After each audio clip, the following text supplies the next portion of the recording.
Hello students, कैसे हैं आप लोग। हम आशा करते हैं कि आप सभी स्वस्थ होंगे और पढ़ाई लिखाई कर रहे होंगे। हम लोग की चल रही थी एस टी वर्मा सीरीज और आज हम लोगों को स्टार्ट करना है क्या, अपना कलन शास्त्र यानी अवकलन एवं समाकलन। सभी का बहुत बहुत क्या है, वेलकम है। ठीक है, और आज हम लोग बिना समय को गंवाए हुए सीधा स्टार्ट करेंगे कि दो लेक्चर्स बनेंगे जिसमें हम लोग एक में अवकलन के बारे में पढ़ेंगे और एक दो टर्म के बारे में पढ़ेंगे, और उसके बाद पढ़ेंगे दूसरे लेक्चर में समाकलन के बारे में और एक दो चीजों को और पढ़ेंगे, अवकल समीकरण के बारे में। ठीक है, इस लेक्चर्स के अंदर हम लोग पढ़ेंगे फलन, क्या पढ़ेंगे, फलन। उसके बाद अवकल गुणांक एवं अवकलन पढ़ेंगे, अधिकतम तथा न्यूनतम पढ़ेंगे, तीन चीजें पढ़ेंगे। इसके नेक्स्ट लेक्चर में हम लोग लिमिट यानी सीमा को पढ़ेंगे, समाकलन को पढ़ेंगे, ग्राफ द्वारा अवकल गुणांक की व्याख्या को पढ़ेंगे, चर को बदलकर क्या पढ़ेंगे, जो ग्राफ द्वारा अवकल गुणांक की जो व्याख्या है ना बेटा, वो इसी लेक्चर में पढ़ेंगे, अगले में नहीं। और चर को बदलकर समाकलन निकालना पढ़ेंगे और अवकल समीकरण पढ़ेंगे। ठीक है, इतनी सारी चीजों को हम लोग नेक्स्ट लेक्चर में पढ़ेंगे। तो आज हम लोगों को पढ़ना है अवकलन। क्या पढ़ना है, अवकलन। बिना समय को गंवाए हुए सीधा स्टार्ट करते हैं कि आखिर फलन क्या होता है बेटा। What is function. फंक्शन बहुत जरूरी है। फंक्शन क्या है समझो। यदि कोई राशि y है और किसी अन्य राशि x पर निर्भर करे, जब भी x का मान दिया हो तो y का मान ज्ञात किया जा सके, y x का क्या कहलाता है, फलन कहलाता है। जैसे लिखा है y बराबर, क्या लिखा है, y बराबर 3x प्लस 4, 3x प्लस 4। अब आप कहोगे कि यहाँ पे हम लोगों ने x की कोई एक वैल्यू दे दी, x की वैल्यू दे दी, मान लो x बराबर 1 दे दिया, क्या दे दिया, x बराबर 1। तो यहाँ से y का मान निकल के आ गया, y बराबर आ गया 7। कितना आ गया, 7। 3 बन जाए 3 और 4 3 जा 4 प्लस 3 कितना हो गया, 7 हो गया। अगर हम लोग यहाँ पे y का मान भी दे देते तो फिर x की वैल्यूज भी निकल के आ जाती, बिल्कुल निकल के आ जाती। लेकिन ये रॉन्ग मेथड है और ये राइट मेथड है। यहाँ पे y फलन है x का, ना कि x फलन है y का। x के मान के ऊपर y का मान डिपेंड करेगा। x का मान आप जैसे जैसे बदलोगे y का मान वैसे वैसे बदलेगा। अगर ये ऐसे ना लिख करके ऐसे लिखा था, y बराबर x cube plus 3x plus 4x square plus 3, ऐसा कुछ लिखा होता है। अब यहाँ पे x की एक वैल्यू आप चूज करोगे कोई भी, तो तुम्हें y की एक की वैल्यू मिलेगी कि नहीं मिलेगी। लेकिन अगर आप ध्यान से देखो कि अगर y की वैल्यूज आप चूज करते हो, x की वैल्यू निकालना है, तो कहानी जस्ट रॉन्ग हो जाएगी। x की 3 वैल्यूज निकल के आएंगी, हो सकता है ना भी निकल के आएंगी। ये कहानी थोड़ी सी क्या हो जाती है, खतरनाक हो जाती है। यानी यहाँ पे x थोड़ी y का फंक्शन है, x के मान के ऊपर y का मान डिपेंड कर रहा है। x का मान दिया होगा, y का मान निकलेगा। देखो क्या कह रहा है कि y का मान ज्ञात किया जा सके, जब x का मान दिया हो तो y का मान ज्ञात किया जा सके। बेटा देखो लिखिए, डिफिनेशन से लिखिए, ये देखो क्या कह रहा है, जब x का मान दिया हो तो y का मान ज्ञात किया जा सके, y x का फलन हो। ठीक है, क्लियर है कहानी की नहीं। y का मान x के मान पर डिपेंड करेगा। लिखना, इस पॉइंट को लिख लो, स्टार पॉइंट को लिख लो। y का मान x के मान पर निर्भर करेगा। पर क्या करेगा, निर्भर करेगा। और जब कोई चीज किसी के ऊपर निर्भर करती है ना, तो जब वो बदलती है तो वो दूसरी जो भी उसके ऊपर निर्भर करती है वो भी बदल जाती है। कि जब x की वैल्यूज को आप चेंज करोगे तो y अपने आप चेंज होगा, होना ही पड़ेगा बेटा y को, क्योंकि y क्या हो रहा है, x के मान के ऊपर डिपेंड कर रहा है। ठीक है, किसी भी फलन को, ये थोड़ा सा स्लाइड्स में गड़बड़ी है बेटा, इसको हम लोग अलग से नेक्स्ट स्लाइड लिख लेते हैं। किसी भी फंक्शन को किस प्रकार से रिप्रेजेंट किया जाता है, देखो कोई भी फंक्शन है y, क्या है, y को हम लोग f ऑफ x भी लिख देते हैं। किसी फंक्शन को, x के फंक्शन को f ऑफ x लिखा है, y बराबर 3x प्लस 4, इसको ऐसे भी लिख सकते हैं, f ऑफ x बराबर 3x प्लस 4। अब x के मान के ऊपर y का मान डिपेंड करता है, y बोले तो f ऑफ x, दोनों सेम ही चीजें तो हैं। अगर हमने कहा x बराबर 1 पर y का मान निकालो, यानी आप निकाल रहे हो f ऑफ 1 निकाल रहे हो, क्या निकाल रहे हो, 1। यहाँ पे जो x है वहां पे 1 रख देंगे और निकाल लेंगे वैल्यू। अगर हम कहें x बराबर 2 पर, यानी आप f ऑफ 2 निकाल रहे हो बेटा, क्या निकाल रहे हो, f ऑफ 2 निकाल लोगे। सिंपल सी कहानी है, किसी भी फंक्शन को हम लोग f ऑफ x से रिप्रेजेंट करते हैं। क्लियर, चलो आगे बढ़ते हैं और आगे बढ़ के देखते हैं व्हाट इज अवकलन। क्या है अवकलन, इसको बाद में आएंगे, जब देखते हैं अवकलन।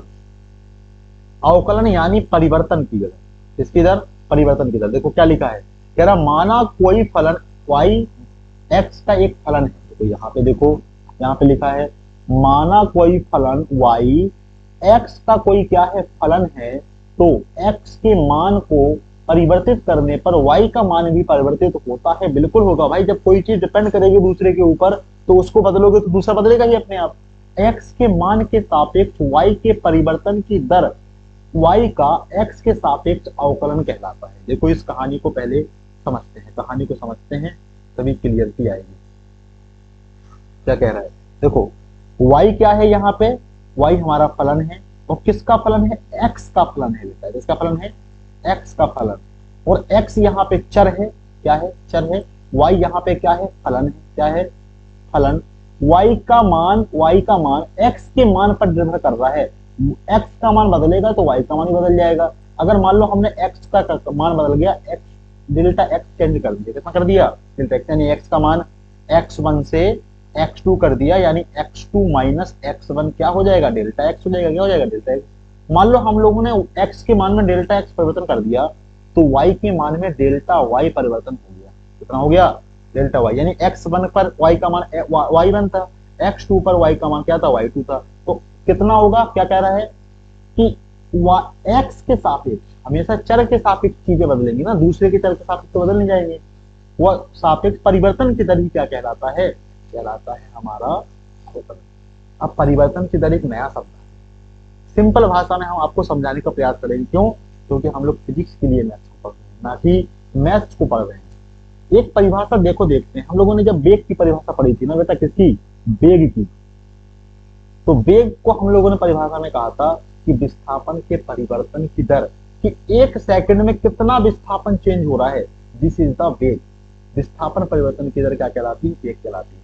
जब हम लोगों ने चाल की परिभाषा पढ़ी, दूरी के परिवर्तन की दर की, आपको अगर कहा, हमने कहा कि आपने 5 सेकंड में 25 मीटर दूरी चली, तो 1 सेकंड में कितनी दूरी चली, 5, तो आपका चाल आ जाती है 5 मीटर प्रति सेकंड, है कि नहीं। जो 1 सेकंड की बात हो, अब टाइम यहाँ पे क्या है, वेरिएबल है, चर है, टाइम के सापेक्ष हमारा विस्थापन चेंज हो रहा है, तो वेग की परिभाषा आ गई विस्थापन परिवर्तन की दर। वेग बराबर हम लोगों ने लिखा विस्थापन परिवर्तन, विस्थापन परिवर्तन, परिवर्तन, और वह विस्थापन परिवर्तन उस टाइम पीरियड के अंदर, यानी टी, और टी क्या है, एक समय अंतराल, कितना समय, कितने समय में कितना विस्थापन, टी समय में ऊपर विस्थापन हुआ है, इसको हम लोग बोलते हैं एस बटे टी, विस्थापन बटे टाइम। टी टाइम में एस विस्थापन चेंज हुआ है तो एस बटे टी आ गया। त्वरण की परिभाषा देखो, त्वरण की परिभाषा क्या थी, त्वरण की परिभाषा थी वेग परिवर्तन की दर। क्या, वेग परिवर्तन की दर। जैसे हमने कहा कि इस सेकंड वेग 2 मीटर प्रति सेकंड है, अगले सेकंड 4 मीटर प्रति सेकंड हो गया, अगले सेकंड कितना हो गया, 6 मीटर प्रति सेकंड हो गया, तो हर सेकंड वेग 2 मीटर प्रति सेकंड बदल रहा है, तो त्वरण आ जाएगा 2 मीटर प्रति सेकंड स्क्वायर। तो डायमेंशन वाला कहानी है, मात्रक वाला, लेकिन आ गया 2 मीटर प्रति सेकंड स्क्वायर आ गया, क्या, त्वरण। यहाँ पे भी हम लोगों ने क्या लिखा, हम लोगों ने लिखा कि टी टाइम में v वेग परिवर्तन हुआ है तो v बटे टी, क्या लिख दिया, v बटे टी। इसको ऐसे भी लिख सकते हैं, डेल्टा v बटे डेल्टा टी, क्योंकि डेल्टा टी टाइम में डेल्टा v वेग बदला है तो त्वरण बराबर डेल्टा v बटे टी करना है। डेल्टा s बटे डेल्टा टी भी लिख सकते हैं, ठीक है। जब यहाँ पे जब ये सारी चीजें कर सकते हैं तो फिर इस कहानी में क्यों नहीं कर सकते, जो कहानी हमारी किसकी है, फलन की है, किसकी है, फलन की। अगर हम सिंपल सी एक कहानी कहें बेटा, देखो समझना बात को, यहाँ पे जब हम लोगों ने वेग की परिभाषा लिख रहे थे ना, तो बोले विस्थापन के परिवर्तन की दर, विस्थापन चेंज हो रहा है टी के हिसाब से। यहाँ पे एस विस्थापन क्या है, फलन था, क्या था, फलन। टी यहाँ पे क्या था, चर था, क्या था, चर। यहाँ पे क्या है, वाई एक फलन है, एक्स क्या है, यहाँ पे एक चर है, एक्स से सापेक्ष चीजें बदल रही हैं, डेल्टा वाई चेंज हुआ है डेल्टा एक्स में, तो जो अवकलन आ जाएगा वो आ जाएगा delta Y by delta X. तो जैसे यहाँ पे s बटे टी था ना, ऐसे वहां पे delta y by delta x हो गया। यही है अवकलन, यही क्या है, अवकलन। किसी भी फलन के परिवर्तन की दर, किसी भी फलन के परिवर्तन की दर उसके चर के सापेक्ष उसका अवकलन कहलाती है। यही है delta y by delta x, क्या है, अवकलन। डेल्टा को हम लोग d से रिप्रेजेंट करते हैं, तो मोस्ट पॉपुलर है वो है dy by dx, dy by dx। तो किसी भी फलन के अवकलन को, अब देखो इस पेज पे देखते हैं कहानी को, इसी पेज पे देखते हैं कहानी को। किसी भी फलन के अवकलन को, जैसे अगर वो फलन y है तो उसके अवकलन को y डैश से दिखाते हैं, अगर फलन एफ ऑफ एक्स लिख रहे हैं तो उसके अवकलन को एफ डैश एक्स से रिप्रेजेंट करते हैं। एफ डैश एक्स बराबर क्या हो जाएगा, D Y by D X, या बोले तो D by D X F of X. ठीक है, सिंपल सी कहानी है, इस प्रकार से हम लोग लिखेंगे। और कैसे करेंगे अवकलन ये तो अभी समझेंगे। अवकलन होता क्या है हम लोगों ने ये समझा, तो क्या ये कहानी है। अभी जब दो कहानी हम लोगों ने समझी, जैसे हम लोगों ने वेग बराबर हम लोग जानते हैं विस्थापन परिवर्तन की दर, तो क्या डी एस बटे डी टी लिख सकते हैं, बिल्कुल सही लिख सकते हैं। क्या त्वरण बराबर ए त्वरण बराबर क्या डी वी बटे डी टी लिख सकते हैं, बिल्कुल लिख सकते हैं। हमें पता है कि आप शायद इस चीजों को जानते होंगे, लेकिन अगर जानते हैं तो सही है, नहीं जानते हैं तो और भी अच्छी बात है, हम लोग एकदम बेसिक से कहानियों को पढ़ रहे हैं। तो अवकलन क्या होता है, किसी भी फलन के परिवर्तन की दर क्या होती है, अवकलन होती है।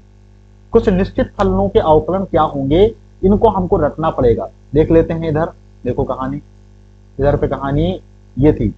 अगर आपको कोई ऐसा फंक्शन दिया गया है x की पावर n, क्या है x की पावर n, तो x की पावर n का अवकलन हो जाएगा n x की पावर n माइनस 1, क्या हो जाएगा,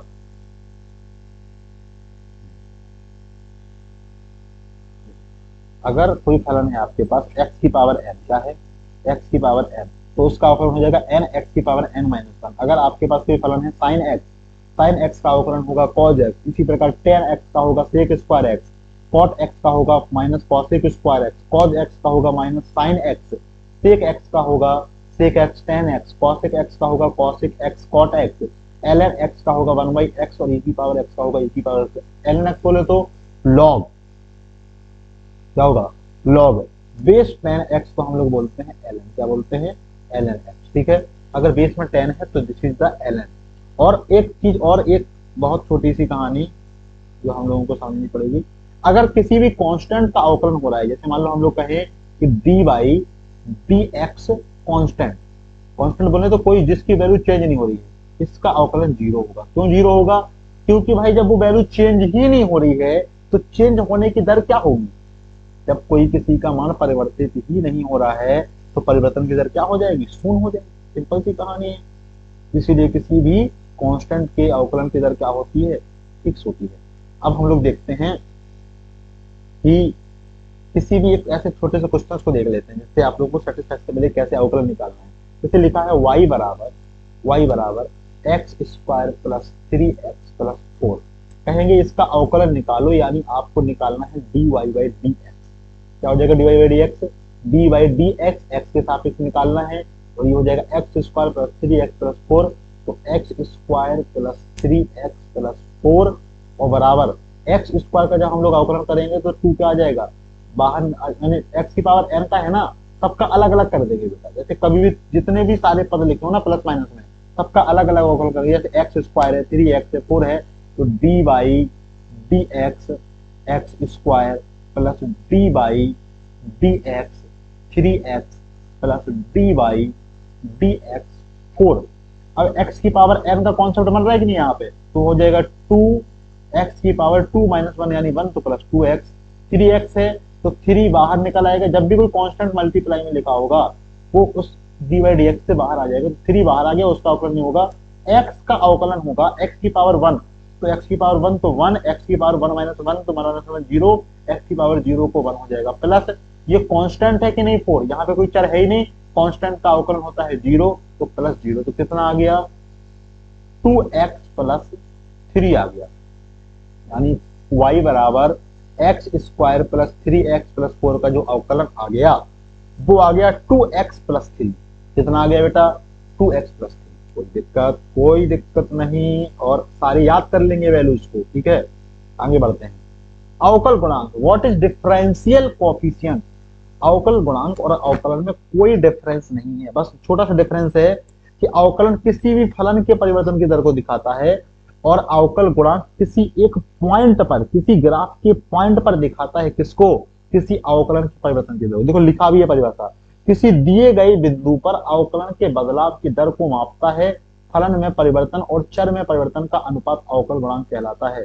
फलन में परिवर्तन, किसमें परिवर्तन, फलन में परिवर्तन और चर में परिवर्तन का अनुपात क्या कहलाता है, अवकल गुणांक कहलाता है। वही सेम कहानी है कि ये भी क्या है हमारा एक अवकलन ही है, लेकिन एक निश्चित बिंदु पर, किसी दिए गए बिंदु पर एफ डैश एक्स बराबर क्या होता है, delta Y by delta X, यानी फलन परिवर्तन और चरण परिवर्तन का अनुपात।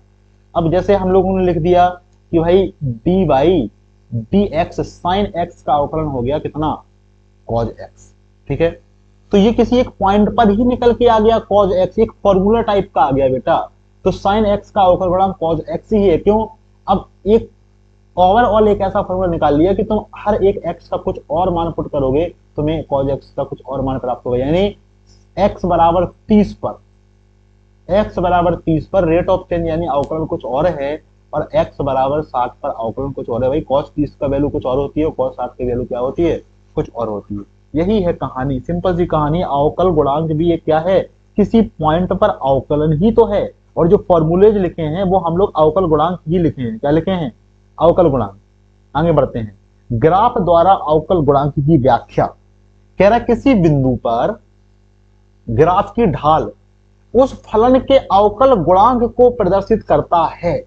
सिंपल कहानी, किसी बिंदु है और कोई ग्राफ है, उस ग्राफ के किसी बिंदु पर उस ग्राफ की ढाल, ये शब्द आप लोग स्पेशल पॉइंट आउट करो, ढाल उस फलन के अवकल गुणांक बोले तो उस पॉइंट से अवकलन को प्रदर्शित करती है, परिवर्तन की दर को प्रदर्शित करती है। कोई भी एक ग्राफ है, मान लो ये ग्राफ है आपके पास, कोई क्या है, ऐसे एक ग्राफ है। इस बिंदु पर आपने क्या किया, एक स्पर्श रेखा खींच दी। क्या खींच दी, स्पर्श रेखा। इस स्पर्श रेखा ने एक्स अक्ष के साथ एंटी क्लॉकवाइज जो एंगल बनाया वो थीटा कोण है। क्या है, थीटा कोण। तो ये है हमारा थीटा कोण, और टेन थीटा कहलाती है ढाल। क्या कहलाती है, ढाल। टेन थीटा, सिंपल सी कहानी है। तो टेन थीटा क्या कहलाती है, किसी भी ग्राफ की ढाल कहलाती है बेटा।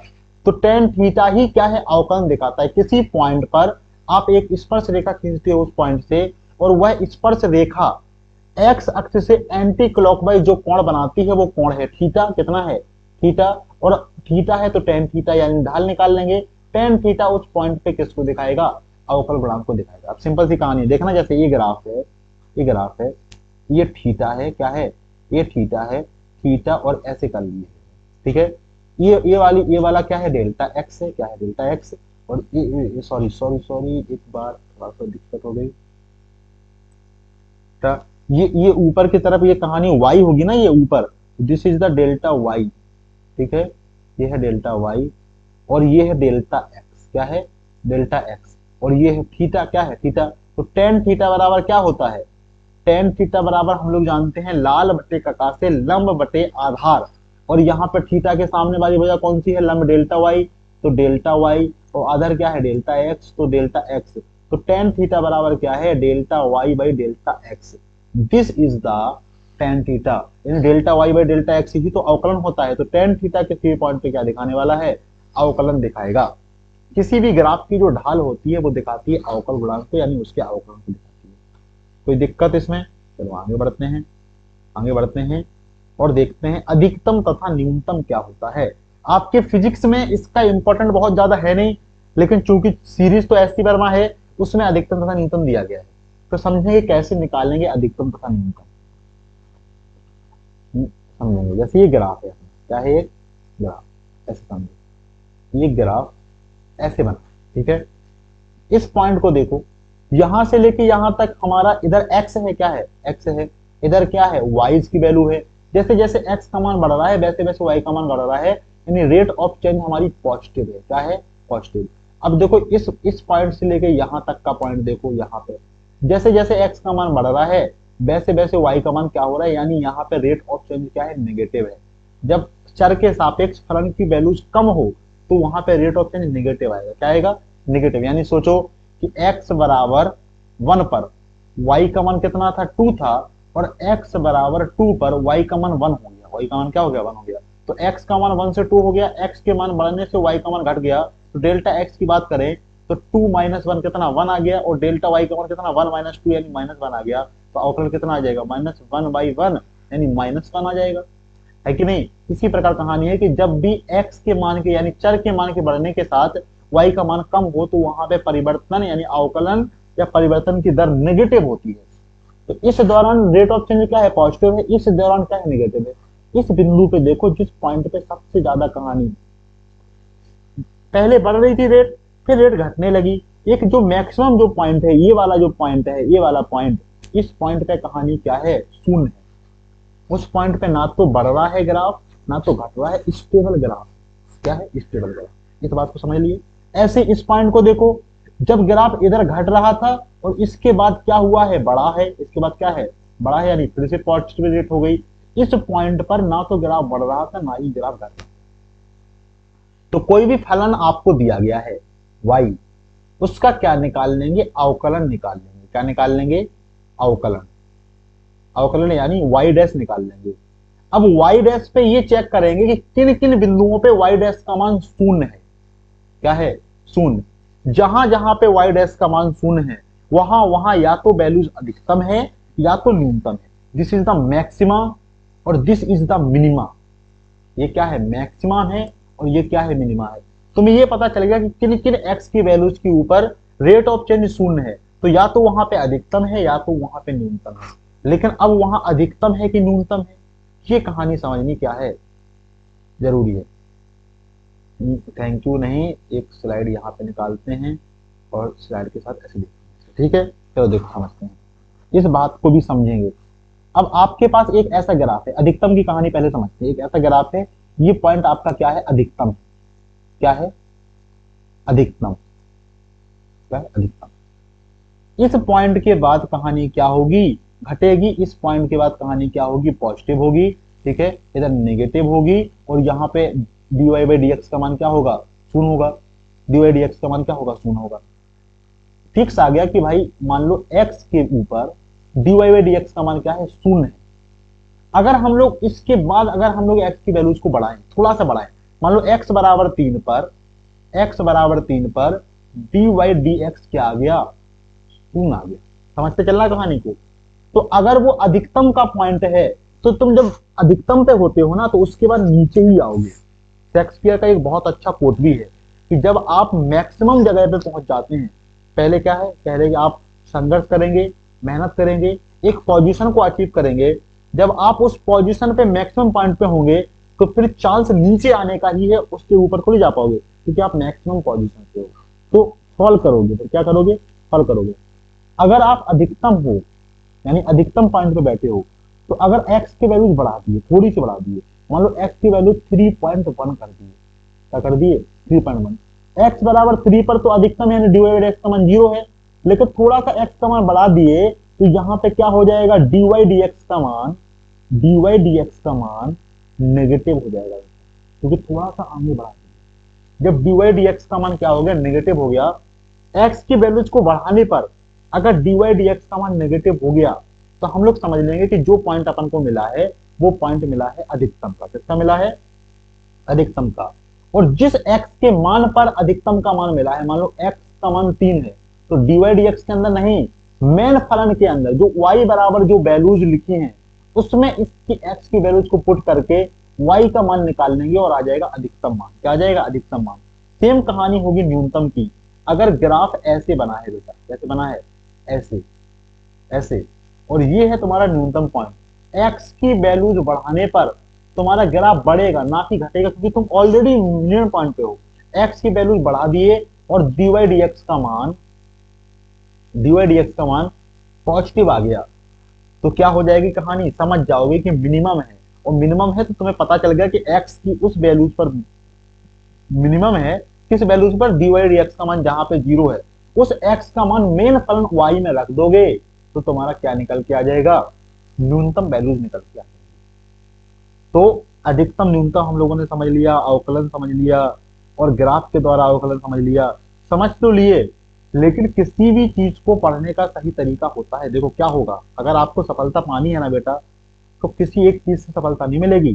कि सोचो कि लेक्चर में बोर हो गया, आज मजा नहीं आया, आज सर जी मजाक नहीं कर रहे थे, अगर ऐसे सोचते रहोगे ना, तो फिर पढ़ाई नहीं कर पाओगे। अगर पढ़ाई करनी है तो मेहनत से पढ़ाई करनी पड़ेगी। सबसे पहले लेक्चर्स को देखो। देखो तुमको एक कॉन्सेप्ट बताते हैं पढ़ाई करने का, सबसे अच्छा तरीका बताते हैं आपको। सबसे पहले आप लेक्चर्स देखो, ठीक है, लेक्चर्स देखो। लेक्चर्स आपने जैसे ही देखा और समझा, जैसे जिस दिन लेक्चर्स का लास्ट लेक्चर हुआ, और उसके बाद तुमको क्या है, प्रैक्टिस सेशन आने वाला है। तो प्रैक्टिस सेशन के पहले आपको बुक पढ़ो। क्या पढ़ो? बुक पढ़ो। जो भी लेक्चर्स आप देख रहे हो उनके नोट्स भी बनाना बहुत जरूरी है बेटा। क्या बनाना जरूरी है? नोट्स। लेक्चर देख लिए, लेक्चर्स के नोट्स बना लिए, ये नोट्स काम आएंगे आपको जब आप दोबारा कभी रिपीट करोगे या रिवीजन करोगे। लेकिन लेक्चर जैसे ही बनाए और नोट्स बना लिए, उसके तुरंत बाद आपको बुक पढ़ना बहुत जरूरी है। जैसे आपने बुक पढ़ी, उसके बाद लेक्चर्स का प्रैक्टिस सेशन देखो। ठीक है? वो प्रैक्टिस सेशन देखने का तरीका हमने आपको बताया था। क्वेश्चन आया, वीडियो को रोको, खुद से सॉल्व करो, सही हुआ कि गलत हुआ, फिर वीडियो ऑन करो, फिर देखो सही हुआ तो सही, गलत हुआ एनालाइज करो कहाँ पे कौन सा क्वेश्चन गलत हो गया। ठीक है? प्रैक्टिस सेशन किए। प्रैक्टिस सेशन के बाद एक बार प्रैक्टिस सेशन हो गया, फिर यही रिपीट करते रहो, लेकिन एक हफ्ते बाद फिर से मुड़ करके आओ उसी पहले वाले चैप्टर पे, और तुम्हारे बुक की जितनी क्वेश्चन है फिर को दोबारा से सॉल्व करो, खुद से सॉल्व करो उसको। ठीक है? इस तरह से करो। कोई एक आध सवाल नहीं आया है, कोई बीच में सवाल फंस गया कि ये दोबारा भी नहीं आ रहा है, फिर से जाके लेक्चर में वही वाला सवाल देख लो, बस इतना कर सकते हो। इसी तरह से आपकी क्या होगी, फिजिक्स पूरी कंप्लीट होगी। सबसे जरूरी है प्रैक्टिस सेशन और सवाल। सवालों से अगर आप जंग लड़ते हो तभी कहानी आपकी अच्छी होने वाली है, वरना फिजिक्स वैसी थी वैसी रह जाएगी, नहीं सुधर पाएगी बेटा। चलो तो फिर आगे बढ़ते हैं, और थैंक यू बोलने का वक्त आ गया है। आप सभी को बहुत बहुत धन्यवाद। और क्योंकि आज कहानी क्या है, कोई भी ट्रेंडिंग कहानी के साथ शुरुआत नहीं हुई थी, तो हम कहेंगे एक ट्रेंडिंग शायरी कि जो जो पसीने से नहाते हैं वो लिबाज बदलते हैं। ऐसे है ना, जो पसीने से नहाते हैं वो लिबाज बदलते हैं, बिल्कुल, क्योंकि पसीने से क्या हो जाएगी, एलर्जी हो जाएगी। और जो पानी से नहाते हैं वो फिर दोबारा लिबाज पहन लेते हैं बेटा, क्योंकि नहाते समय पहले ही उतार दिए है ना। चलो तो फिर ये कॉमेडी थी बेटा। जोक हमेशा हंसने वाला नहीं होता, कभी कभी बोर करने वाला भी होता है। तो ओके, बाय बाय। पढ़ाई लिखाई करते रहो, बने रहो एलडी स्टडी के साथ। ठीक है? ओके।